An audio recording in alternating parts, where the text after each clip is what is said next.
In our first reading, we heard that it's the Lord's will that we share our bread with the hungry and bring the homeless poor into our homes.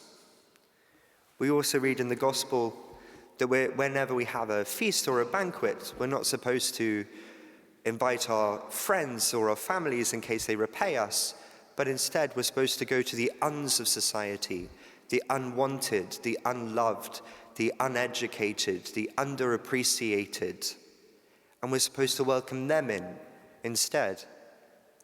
This was exactly what St. Martin did in his life. Much to the annoyance, actually, of his superiors, he would bring the homeless poor into the priory, into his house.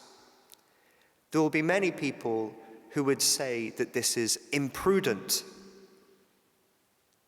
But Martin knew that prudence is not simply an end in itself. Prudence is something which is supposed to enable you to live the gospel.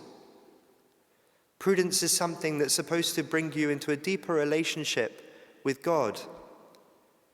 Prudence is not the virtue by which we come up with an elaborate justification or reason not to do the will of Christ. It's quite the opposite. Prudence is the virtue which is supposed to help us live the gospel. And that's exactly what Martin understood, a man whose love knew no bounds.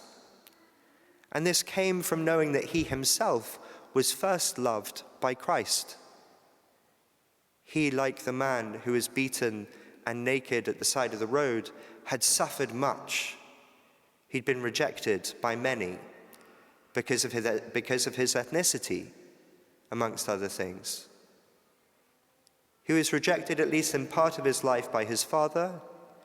He was rejected also in part by his brethren, by the order, by society at large. He was not always treated well. He was a man who suffered. He was a man who had seen the world through eyes that had cried.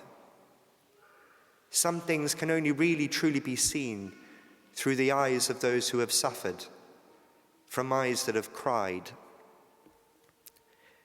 From this suffering was born a man of tremendous compassion and tremendous charity.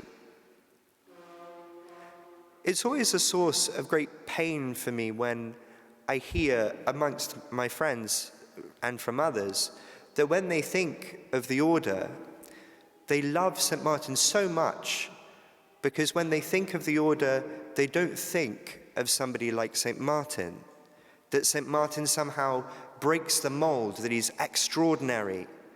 They think that we're all like St. Thomas Aquinas and that we're all hyper-intellectual. But St. Martin flies in the face of that. And I don't think that my friends are being particularly, what's the word I'm looking for? I don't think they're being particularly kind when they say that they think St. Martin goes against the stereotype of what a Dominican is. But I always point out to them that Martin is nevertheless a Dominican, and there are plenty of people in the world who do work in the order like Martin, who go unsung.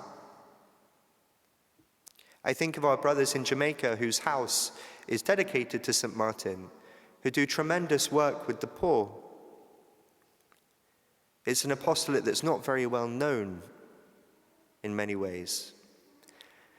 This brings me to another point of St. Martin's life, his relationship to animals.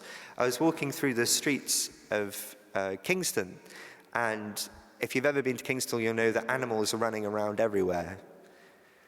And there was a dog, a group of dogs, and one of the dogs went into the middle of the road, sort of sat down, sort of looked around, not too bothered by anything, and it got run over. And it yelped, and it screamed, and it went over to the side of the road where it died. And there was tremendous rainfall that night. And I remember hoping that somebody had managed to take the dog to the vets. When I went back the next day, the dog was there, grey and lifeless, on a hill, and the rain was rushing into its face. And I cried. And someone came up to me and said, "Why are you crying? I mean, you're not a Franciscan. You are a Dominican. You're not like St. Francis of Assisi." And what I should have said but didn't at the time was, "No, I'm a brother of St. Martin." Because St. Martin's compassion was not limited to rational creatures like human beings.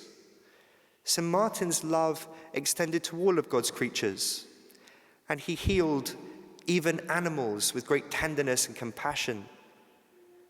It's said that Martin's healing work, which began when he was very young because he trained as a barber, showing that he wasn't an ignorant or particularly unlettered man. He was a clever man who had lots of opportunities denied to him. As a barber, he was involved in the healing profession, and he became infirmarian of the house, and he would find parts of the house that actually he wasn't supposed to go in and turn up at people's doors when they were sick, even though they hadn't told him. Because this great love and this great charity of Martin knew no bounds. Whilst Martin was rejected often in his life, and whilst he didn't fit the mold that many might have in mind as Dominicans, he wasn't a priest, for example. We're often told we're a clerical order. Well, Martin wasn't a priest. At the end of his life, his coffin was carried through the streets by the Archbishop of Mexico City and the Viceroy of Peru. His great love had converted the hearts of many in a way that intellectual arguments never could.